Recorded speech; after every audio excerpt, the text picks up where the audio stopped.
إن الحمد لله نحمده ونستعينه ونستغفره ونعوذ بالله من شرور أنفسنا ومن سيئات أعمالنا.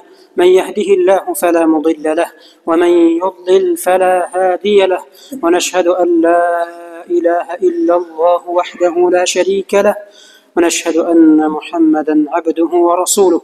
اللهم صل على محمد وعلى آل محمد كما صليت على إبراهيم وعلى آل إبراهيم إنك حميد مجيد.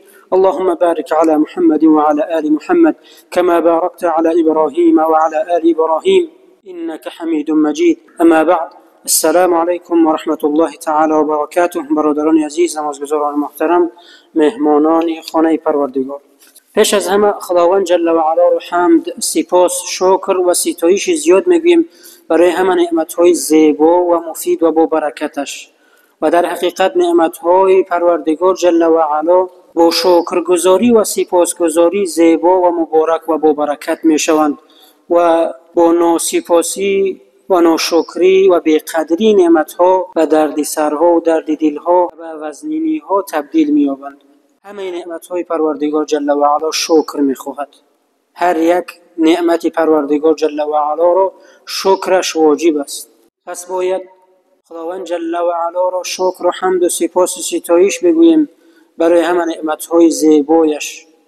بالاترین نعمت برادران عزیزم این شناخت خداوند جل و علا و ایمان به پروردگار جل و علا داشتن است و دوستی داشتن و خداوند را عبادت کردن است و به خانه خداوند مساجد آمده او را عبادت کردن است. و یکی از نشانه‌های دوستداری خداوند جل و علا هم همین است برادرانم، که انسان را هدایت میکند. انسان نوابسته از خنکی، سردی، وزنینی را یا گرمی هوا، تا اینکه خدای خود را جل و علا را راضی کند. پس چنانه که گفتم برادران عزیزم، نعمت‌ها در برابری که برای ما و شما نعمتند، باز نعمت‌ها برای ما و شما امانتند از جانب خداوند جل و علا. پیامبر محمد مصطفی صلی الله علیه و سلم و صحابگانش که می‌بینیم چطور زندگی که سخت و وزنین داشتن، هیچ یکی از ما و شما نداره. پیامبر خدا صلی الله علیه و سلم در بالای حصیر خواب می‌کردند. نه کرپچه داشتند و نه قالین داشتند، نه این نعمت‌هایی که ما و شما داریم. حضرت عایشه رضی الله عنها روایت میکند که تو حتی هفته‌ها و ماه‌ها میشید که خانه ما آتش روشن نمیکردن برای پختن خوراک. ما خرما و شیر و اگر همون هم میشه استفاده میکرد. پیامبر خدا صلی الله علیه و سلم در سیرتشان آمده است که سحر خوراک دیر میشد، آفتاب بالا بود، میپرسید آیا در خانه چیزی هست برای تناول کردن؟ میگفتن که نیست. میگفت من روزه گرفتم امروز. و اما بنعمت ربک فحدث، و بدانید که خداوند جل و علا شما را از نعمت‌هایش میپرسد. این آیت بزرگ برای آنها، برای تمام مسلمانان، برای تمام مردم نازل شد در زمان پیامبر و صحابگان که خود با خرما و شیر و چقدر سختی‌ها روزهایشون رو می‌گذراندند. این آیت نازل شد. پس باید ما شکر این همه نعمت‌ها را باید بگوییم. خداوند جل و علا نعمت‌ها را برای ما و شما زیبا و مبارک و برکت گرداند. حدیثی در وصف روز جمعه است که پیامبر خدا صلی الله علیه و سلم می‌فرمایند وقتی روز جمعه فرا می‌رسد، ملائکه‌های موظف می‌شوند و در درآمدگاه‌های مسجدها می‌ایستند و در دست‌های آنها دفتر است کی اول آمد و کی بعد آمد و کی بعد آمد، تا اینکه امام بالای منبر برآید و خطبه را شروع کند. همه انسان‌هایی که پیش از امام آمدند در صحیفه‌های ملائکه‌ها از جمله انسان‌های با برکت، انسان‌هایی که در رحمت خداوند جل و علا قرار می‌گیرند هستند. پس کوشش کنیم در روز جمعه تازگی‌ها و سنت‌های روز جمعه را اجرا کنیم. پیش از همه لباس پاک، بدن پاک، بهترین لباستون رو بپوشید، بهترین عطرتون رو بزنید، با بهترین اخلاق و با بهترین رفتار به طرف مسجد و تسبیح گویان بیایید و سوره کهف رو بخونیم و از معنا و فهم سوره کهف فهم بریم که خداوند جل و علا مقصد خواندن سوره کهف در روز جمعه چی هست، چی رسالتی دارد، چی هدفی دارد، چی منفعتی دارد خواندنش، چی مضمونی دارد. وقتی به مسجد آمدید لباسهای تنگ و کوتاهی که پشت انسان میتابد یا لباسهایی که در آن صورتها است که نماز خود انسان و نمازهای دیگری رو ثوابش رو کم میکند، نماز رو بیکار میکند. پس این طور لباسها رو نپوشیم. و آداب مسجد هم همین است که وقتی انسان به مسجد آمد باید با تواضع و خاکساری نزد پروردگار جل و علا بشیند و صحبت دنیا را بیرون از مسجد بگذارد، راز نیازی با پروردگار کند. انسان با دلش هر چیزی که طلب کند، هر چیزی که امید کند، هر چیزی که بخواهد، هر چیزی که التجا کند از خداوند، حالا از زبانش نبرآمده است، خداوند میداند. خداوند صاحب تمام قلب ها است. پیامبر محبوبمون میگه که در این روز ساعتی وجود دارد، فيه ساعت لا يوافقها عبد المؤمن وهو قائم يصلي. یک لحظه های اجابت دعا هست.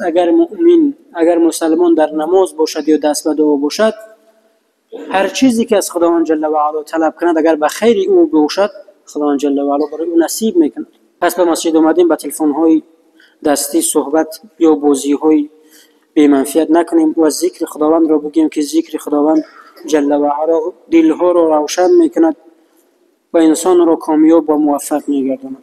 برادران عزیزم، موضوع امروزه ما ماهیت اصلی مذهب حنفی و فرقیت آن از سه مذهب اهل سنت و الجماعت. به نام خداوندی بخشنده مهربان. خداوند جل و علا در سوره فاطر آیه 28 می‌فرماید: جز این نیست که از بندگان خداوند فقط عالمان از او میترسند، به راستی که خدا غالبی آمرزنده است. در آیه کریمه‌ای که تلاوت کرده شد، خداوند عالمان را ستایش میکند و میگوید که آنها با سبب علم خود قدرت خدا را هم بیشتر درک میکنند، از خدا هم بیشتر میترسند.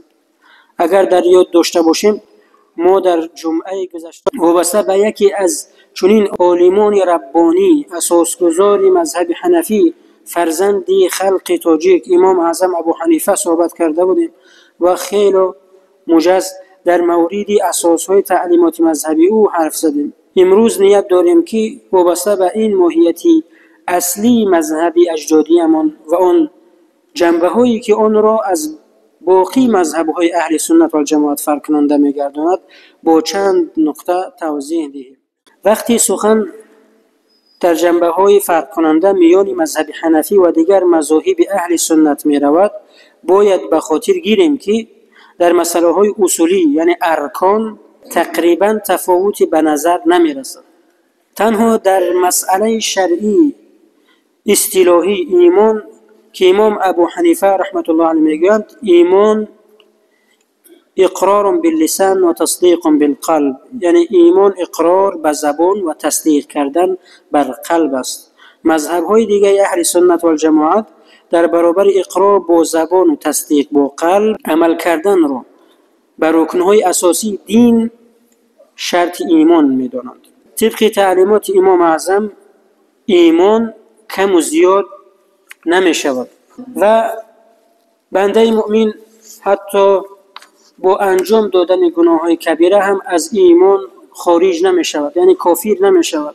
وابسته به این نقطه در رفت صحبت انشاءالله با تفصیل سخن خواهیم گفت، در حالی که مذهب های دیگر اهل سنت و الجماعت در این مسئله اندک اختلاف دارند. تنها در همین دو مسئله اصولی میان مذهب حنفی و سه مذهب دیگر حنبلی، شافعی و مالکی تفاوت هست و خلاص.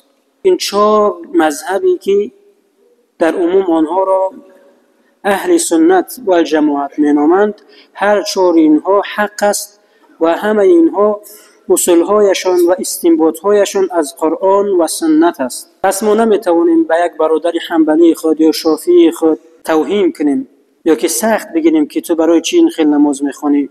اما در جمهوری ما مذهب یگانه است، مذهب امام ابو حنیفه نعمان ابن ثابت است. بس ما را ضرور است که بدانیم که هر چهار این مذهب‌های درست و حقیقی اند، یعنی اینها از قرآن و سنت بیرون نیستند، بر حقند.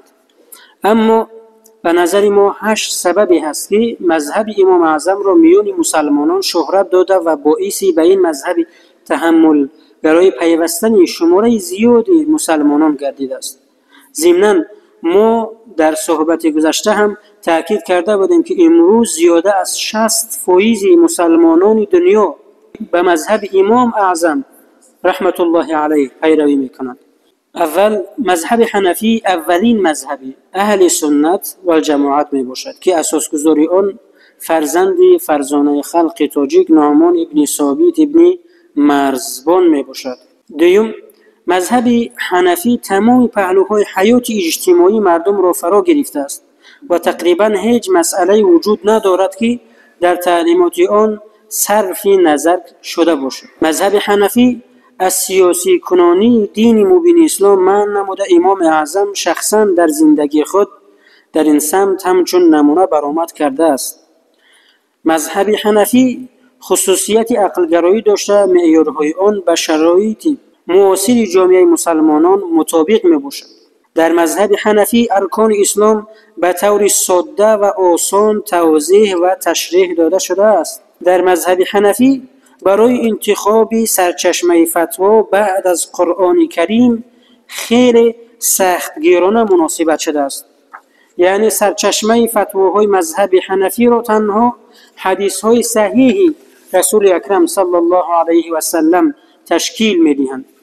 مذهب حنفی همیشه و در همه قرن‌ها از جانب دولت‌ها و حکومت‌ها پشتیبانی یافته است، زیرا در تعلیمات آن عرف همچون سرچشمه فقه شناخته می‌شود که این عامل برای حفظ ارزش و منفعت‌های ملی و ملت و کشورهای گوناگون مساعدت می‌کند. مذهب حنفی در میان دیگر مذهب‌های اهل سنت و جماعت از همه بیشتر کتاب و ادبیات فقهی و فتواها دارند. وقتی ما در حج فرضی بودیم با حاجیان تاجیک، در آنجا دیدیم که پیروان دیگر مذهب‌ها از جمله شافعی و حنبلی در بعضی از رکن‌های فقهی، مسائل فقهی به مذهب امام اعظم رحمت الله علیه پیروی میکنند. در مسائل حج در بعضی مسائل‌ها از مذهب از قالب خود میبرایند و از مذهب امام ابو حنیفه رحمت الله علیه پیروی میکنند.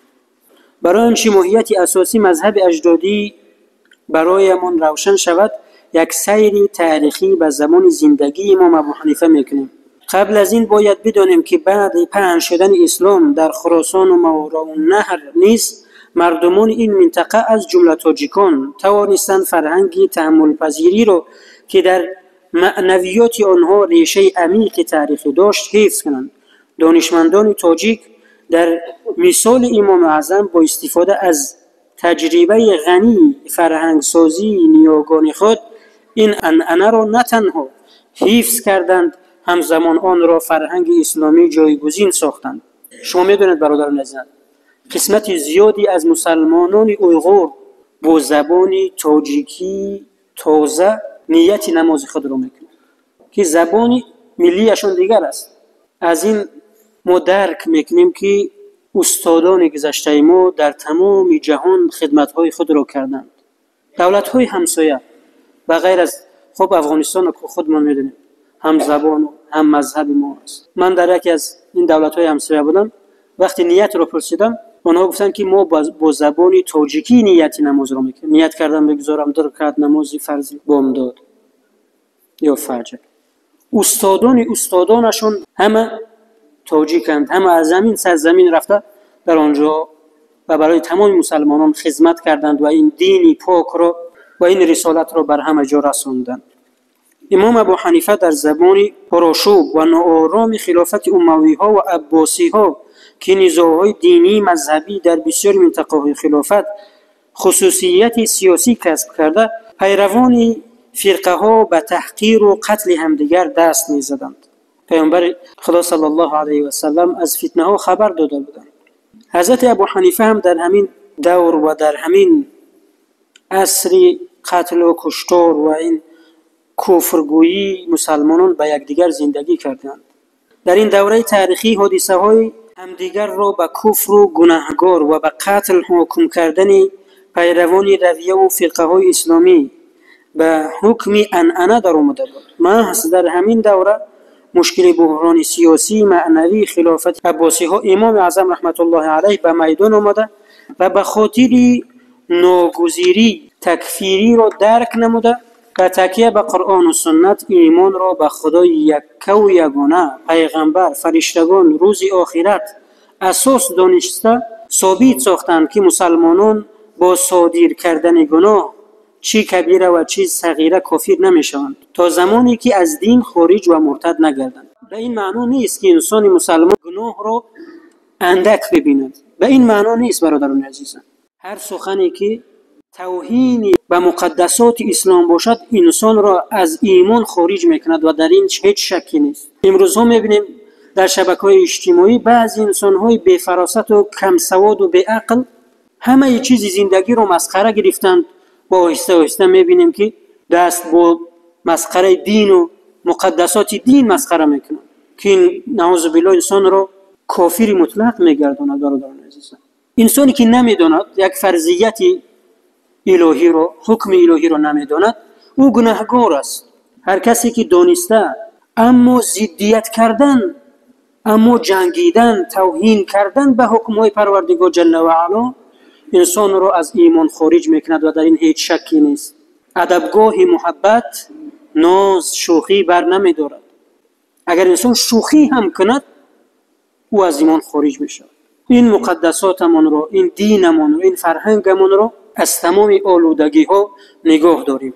چنانکه که در حدیث پیامبر خدا صلی الله علیه و سلم آمده است: ایمان آن است که به خداوند و فرشتگان او و به کتاب‌های او و پیغمبران او و به تقدیر نیکی و بدی باور نمودن است. به عقیده ابو حنیفه رحمت الله علیه اگر مسلمان گناه کرده باشد هم، نادانسته اگر گناه کرده باشد هم، ولی کسی را به خداوند اگر شریک نآورده است، دایر به اوفی چنین مسلمان باید دعا کرد. باید دعا کنیم که خداوند جل و علا هدایت کند، خداوند جل و علا از گمراهی و ضلالت نجات بدهد و به کامیابی و سعادت ایمان خداوند راهنمایی کند. اگر کسی فرایضی را اجرا نکرده باشد، مثل آن است که کودک پدر و مادرش را دوست می‌دارد ولی نافرمانی کرده است.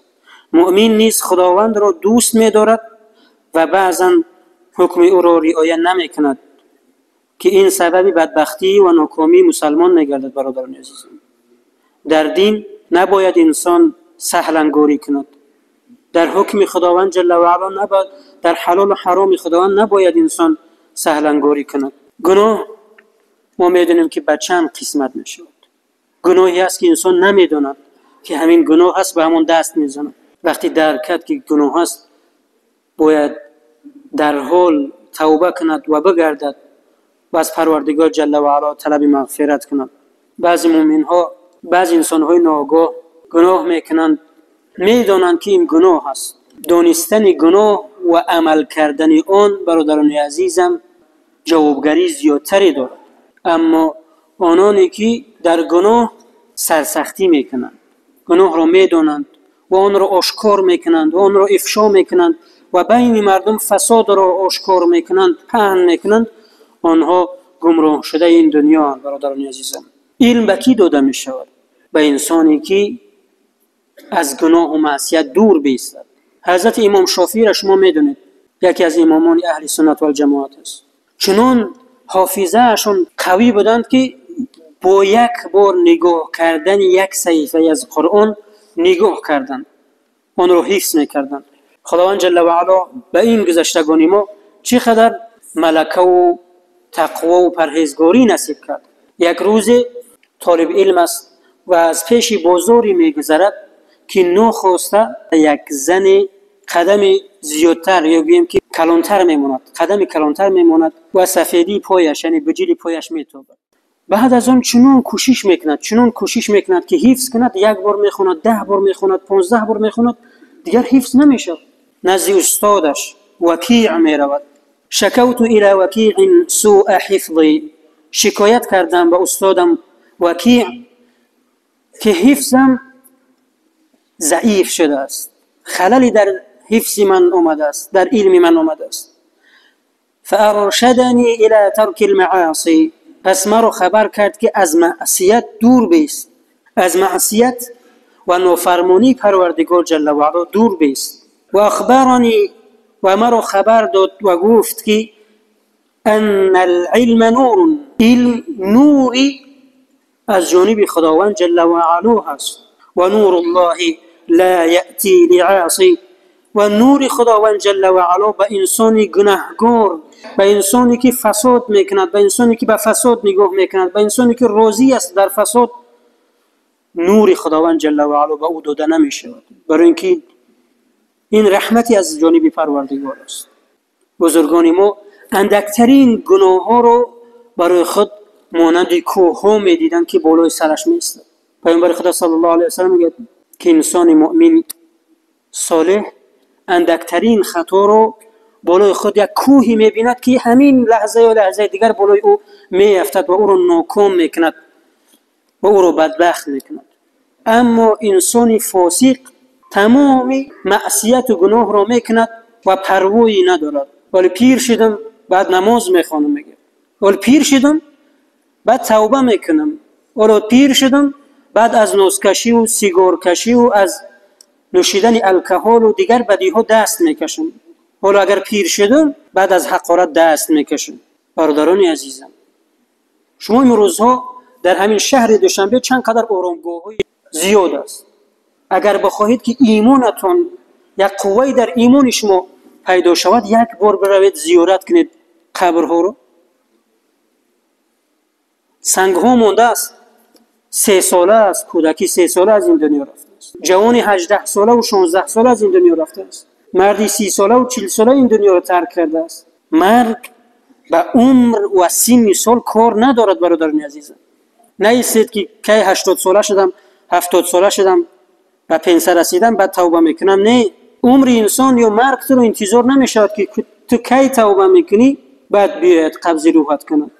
برای همین چی میگن که مسلمان باید همیشه با طهارت باشد، پاکی باشد، که هر لحظه ای که مرگ آمد با تبسم به لقای پروردگارش برود و تیار باشد. برای چی میگن مسلمان باید همیشه با نماز باشد، همیشه با طهارت باشد. بزرگان و پدران ما میگن به طهارت هیچ جا نرو، به طهارت یگان لحظه عمرت رو نگذرون، هیچ وقت نمازها رو ترک نکن. برای که نماز انسان را از گناه، از معصیت، از بدیها، از حسد، از چشم، از جادو و دیگر بدیهای زمینی و آسمانی انسان را نگاه می‌دارد. این سخن من نیست، خداوند خود جل و علا در قرآن میگوید ان الصلاة تنهى عن الفحشاء والمنکر. و درستی که نماز انسان را از تمام فحشاها، از تمام بدیها و پلیدیها و گناهها دور میکند. ولذکر الله اکبر، و ذکر خداوند جل و علا بسیار بزرگ است و انسان را قوی میگرداند. در حقیقت برادران عزیزم، برای این بزرگوارا را گفتن ساعتها لازم است که وصف آنها را کنیم و وصف از این به این معنا و به این مقصد است که از آنها استفاده نیک کنیم. علمان میگن اذا اردت الدنیا فعليك بالعلم، اگر میخواهی دنیا رو در خودت داشته باشی، در دستت، نه اینکه در دلت. اگر میخواهی که دنیا رو داشته باشی فعليك بالعلم، علم بآموز. و اذا اردت الاخره فعليك بالعلم، اگر میخواهی که آخرتت رو داشته باشی، جنت خداوند بر تو نصیب کند، علم بآموز. و اذا اردتهما معا فعليك بالعلم، اگر تو میخواهی هم در این دنیا کامیاب باشی هم در آخرت، علم بآموز. الا ان العلم لا يعطيك بعضه الا اعطيته كلك، تو تمام وجودت را در علم میدهی تو اینکه علم تو را اندکی بدهد. و در اخیر از خداوند جل و علا طلب و امیدوارم که هر چیزی که در اینجا گفتیم عمل کردن رو برای خودم و همه ما و شما نصیب گرداند. گذشتگان همه ما و شما استادان رو از جمله تمام گذشتگان امام ابو حنیفه رحمت الله علیه را پروردگار در قبرشون همچون نور و رحمت مغفرت بگردان، روحش را از همه ما راضی بگردان پروردگار، و ما توفیق نصیب بگردان که از قرآن، سنت و پروردگار از بزرگان این امت، این دین پیروی کنیم و کامیابی این دنیا و آخرت را نصیب گردانیم. پروردگار آن جوان مردان تاجرانی که سهم دارند و جوانانی که در این تأمین و ترمیم این مسجد و تمام مسجدها سهم دارند، پروردگار خصوصا آنانی که هفته گذشته راهروهای رزینی آوردند و خدمت کردند برای این مسجد، تا حالا خدمت کرده ایستادند، خداوند در عمر و کسب و کار و تجارتشان برکتت را همیشگی بگردان، عاقبت آخرت همه ما را نیک کن. از نام همه ما به حضرت محمد مصطفی صلی الله علیه و سلم درود و صلوات و برکات زیادی برسان و پروردگار شفاعتشان نصیب ما بگردان. پروردگار این وطن عزیزی ما را از تمام فتنه ها و بلاها، پروردگار از تمام بدی های زمینی و آسمانی، پروردگار در پناه اسمت خویشت نگهبان باش. پیشروی دینی و دنیویش را همیشگی بگردان. و صلی الله و سلم و بارک علی سیدنا محمد و علی آله و اصحابه اجمعین برحمتک یا ارحم الراحمین.